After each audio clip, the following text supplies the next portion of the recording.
Hi friends, today we are going to talk about the first page of Indian Constitution or the first page of Constitution across the globe, that is Preamble. The first question that arises is when you make a constitution, is it necessary to have a preamble?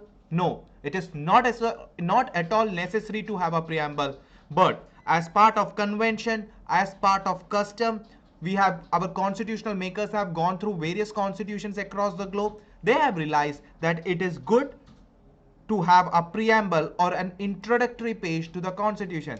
That is why we have preamble as the first page of our constitution. Now, what does a preamble gives?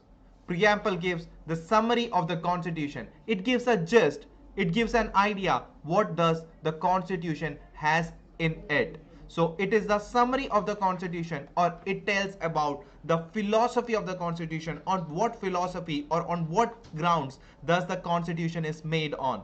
So preamble gives a summary, it tells us about the philosophy. It is not at all mandatory to have a preamble, but as part of the custom or convention, we have a preamble to our constitution.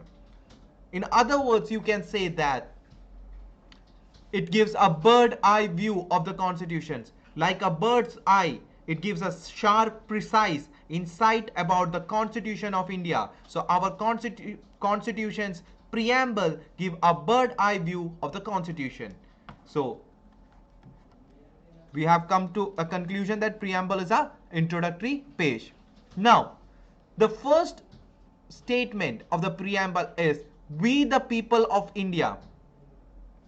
When you look at the preamble, it says we the people of India. What does this statement suggest?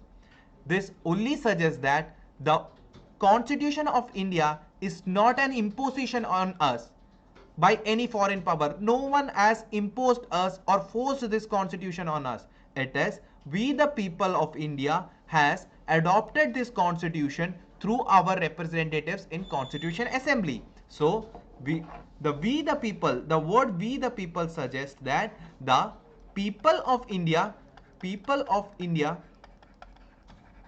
adopted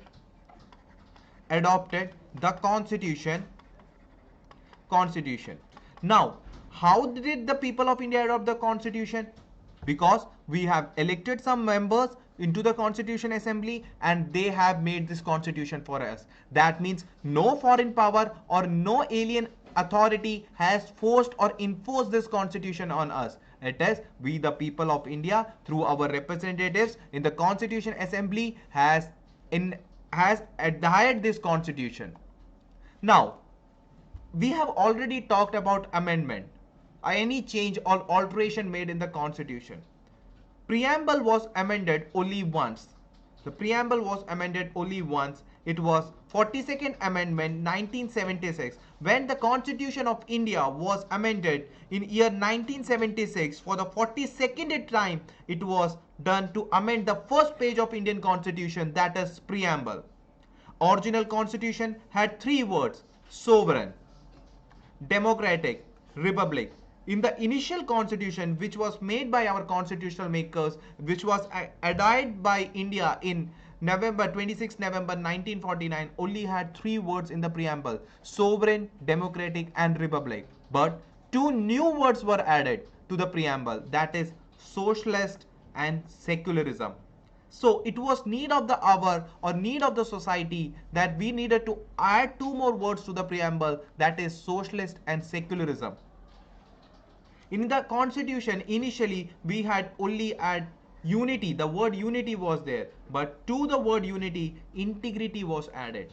Now the preamble, three words were added, that is with sovereign, democratic and republic, socialist and seculars were added, socialist and secularism was added, and to the word unity, integrity was added. So in total three words were added: socialist, secular and integrity. Now let us revise these slides once again. Preamble is the introductory page of our constitution. It is not at all mandatory to have a preamble, but it is as part of the convention or custom that we have a preamble. It gives summary and philosophy of the entire constitution. It gives a bird eye view of the Indian constitution. Preamble was only amended once. Till now it has been only amended once. It was 42nd Amendment 1976.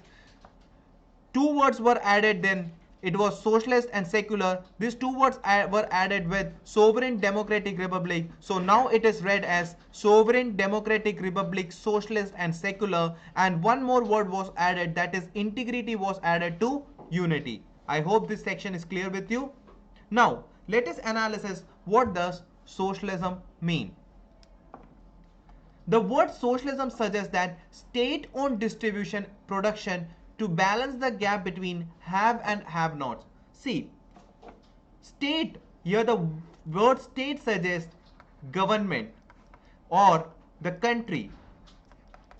When the state or the government or country owns something like Indian Railway is owned by the government of India. Indian Post Office is owned by the government of India.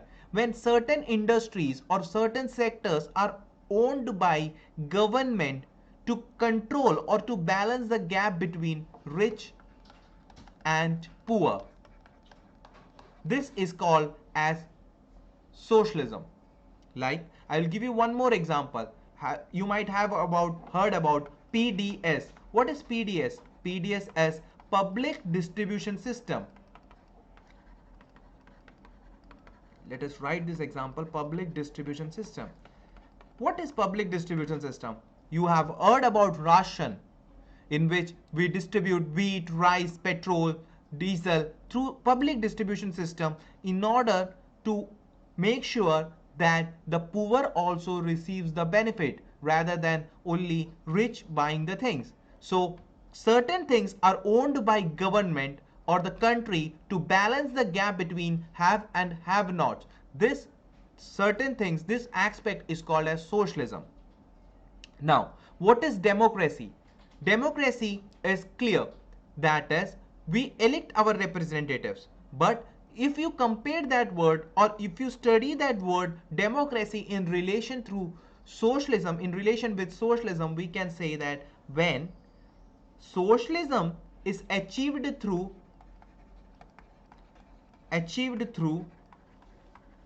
democratic means, when socialism is attained or achieved through democratic means. How? We select our representatives, and they create a pattern in which rich and poor, the gap between rich and poor is minimal.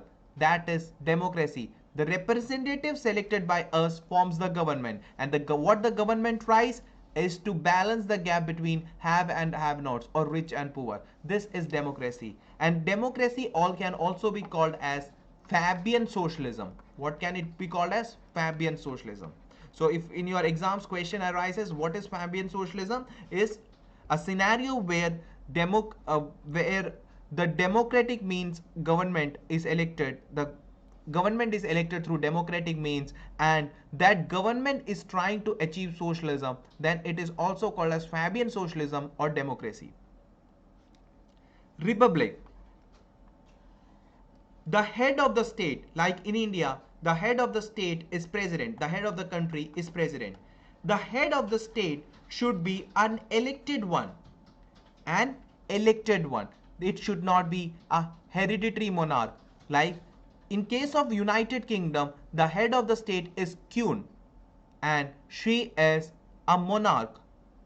In case of Kazakhstan, the head of state is the king, so he is a monarch.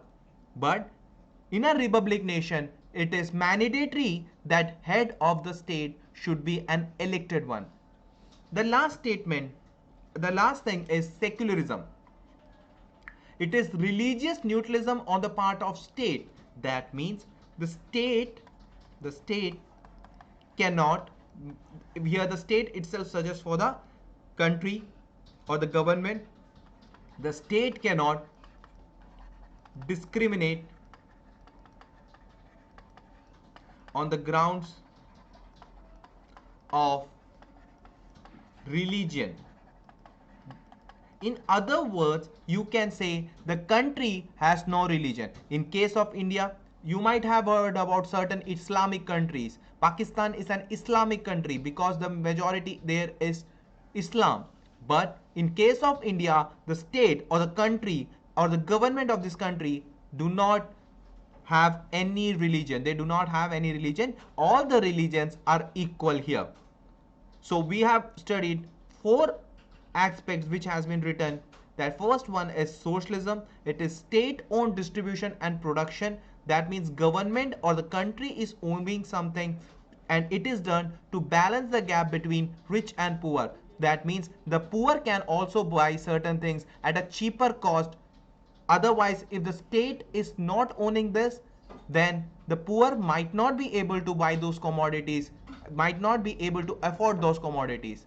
Now, what is democracy? Democracy is also called as Fabian socialism, where we elect our representatives and they lay down the rules for us, and they try to balance the gap between rich and poor. Democracy can also be called as Fabian socialism. In a republic country, the country's head or the head of the state should be an elected one, not a monarch. And the last one is secularism. What does secularism suggest? Secularism clearly suggests that the state or the country does not have a religion. All the religions are equal before the state. Now let us move on to the next slide. Now, when you talk about secularism, certain articles of Indian Constitution suggest the word secularism, that state does not have any religion. We shall consider those articles here. Article 15 of Indian Constitution. It prohibits the state, that means it stops the state from discriminating among citizens on the grounds of religion along with any other grounds.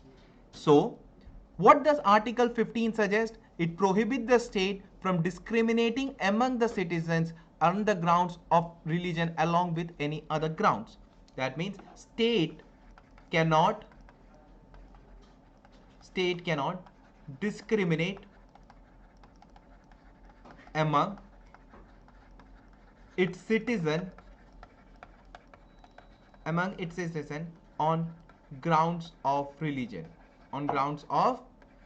State cannot discriminate among its citizens on the grounds of religion. This is what Article 15 suggests. Now, you might think, then what is reservation? See, there are certain exceptions to each article which we will be studying while we are analyzing the articles of Indian Constitution in detail. That aspect I will cover in coming classes. What are the exceptions to each article? But now what I am covering is what are all the articles that deals with secularism. Now, Article 16 suggests it prohibits the state from discriminating among the citizens on the grounds of religion along with any other ground. Till here, it is exactly similar to Article 15.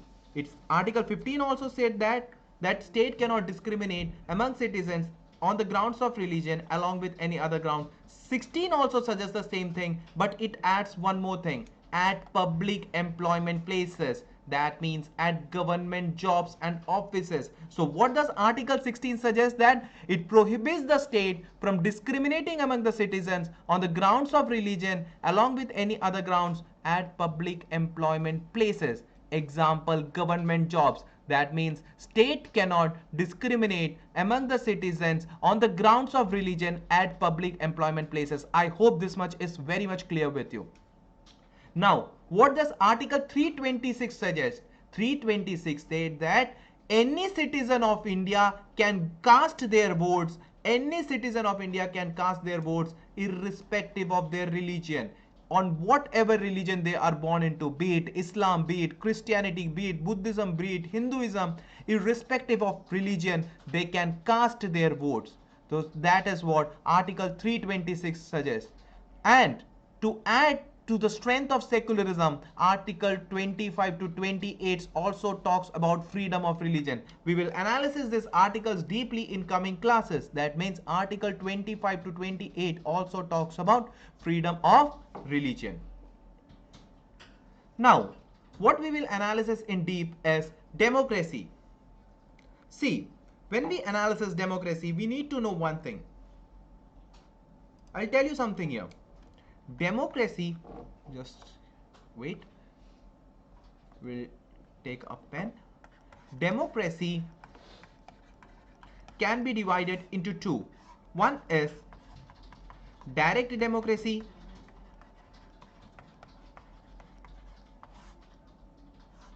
and other is indirect democracy. What is other thing? It is indirect democracy. See, what is indirect democracy? It is clear here. We elect our representatives. We elect our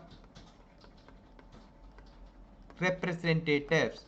That means the elected representatives rule on us for a particular tenure. Like in case of India, we have selected the NDA government or BJP government for 5 years, and for the next 5 years we do not have any role.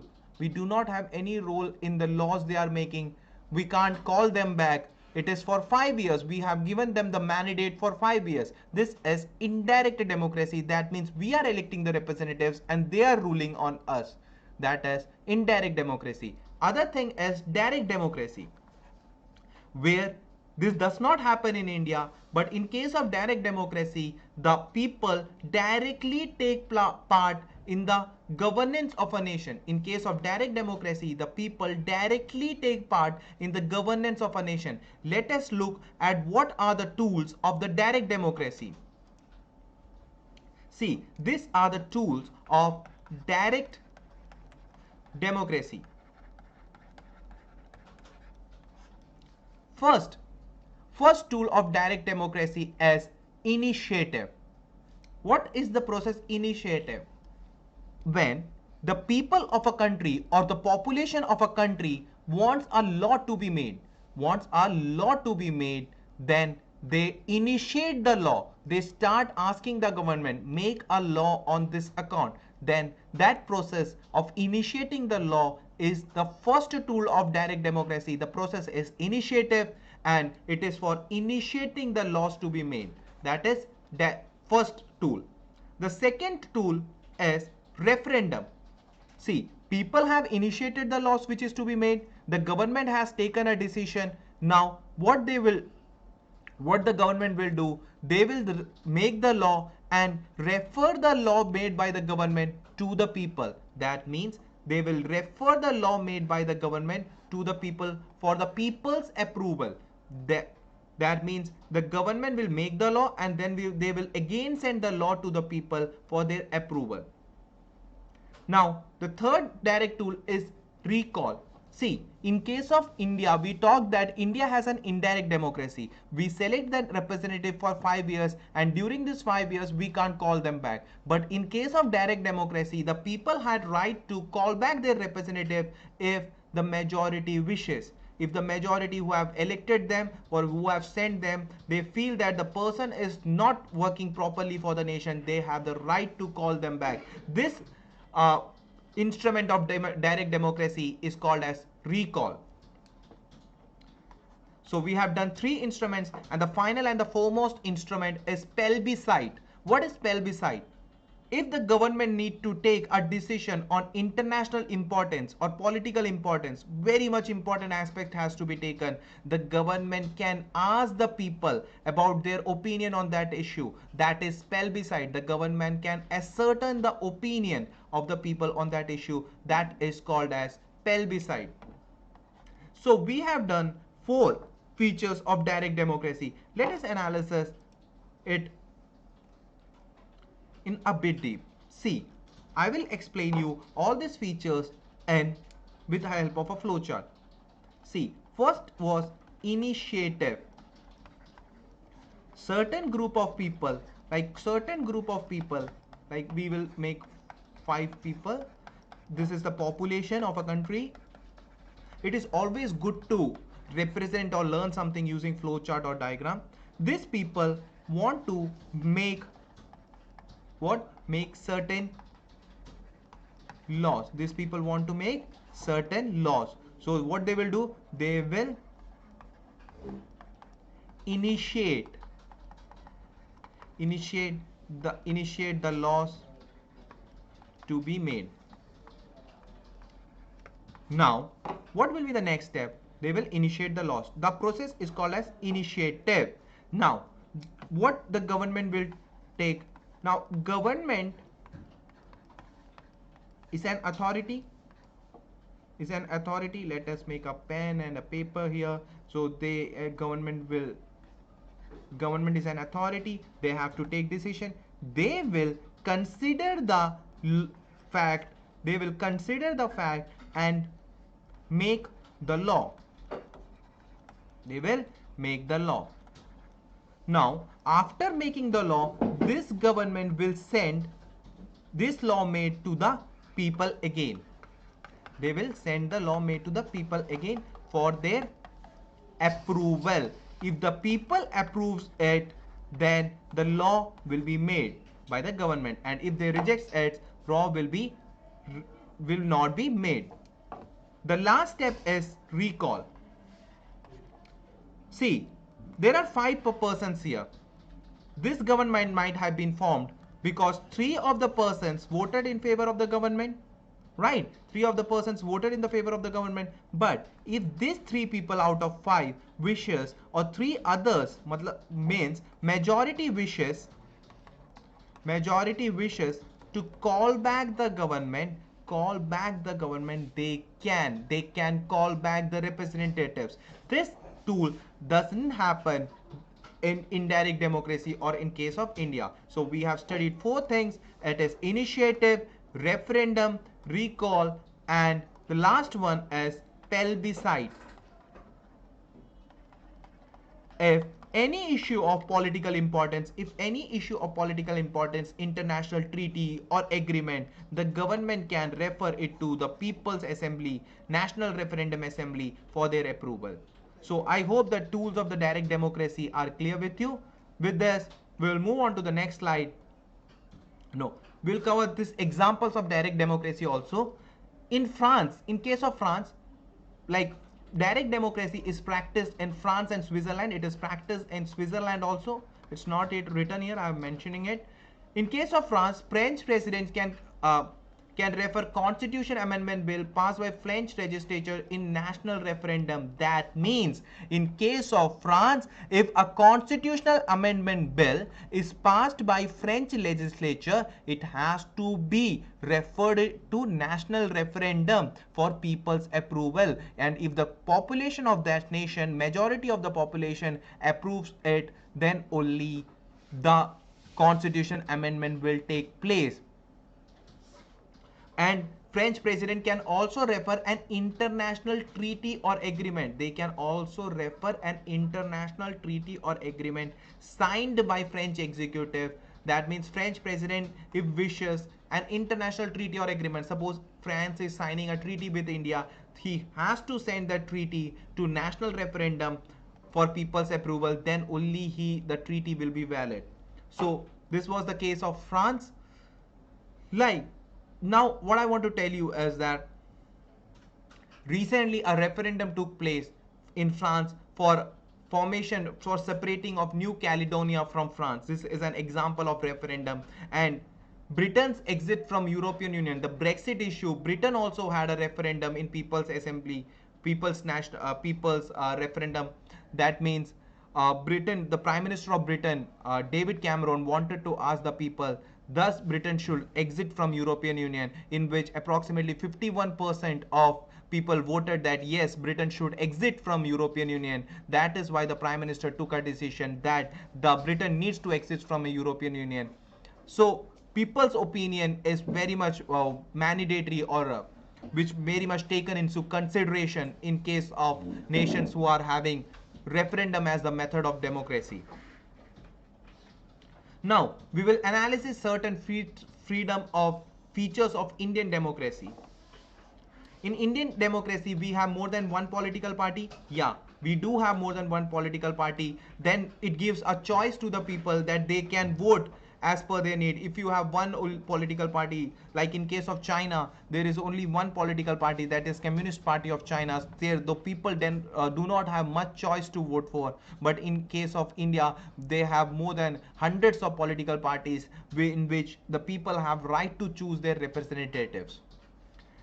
Indian democracy is based on universal adult franchise. That means universal adult franchise gives the Indian people right to vote. That is, we get the right to vote. We can select our representatives or we can elect our representatives. Indian democracy gives freedom of press. Freedom of press means each citizen of India has the right of expression of thought, action, belief. They can think whatever they want. They can give their speeches. They can express themselves. So this can be through a writing. This can be through holding meetings. So every individual has the right to express themselves, and even the newspapers have right to criticize the government. So the freedom of press is given in case of Indian democracy. Rights are enjoyed by the people.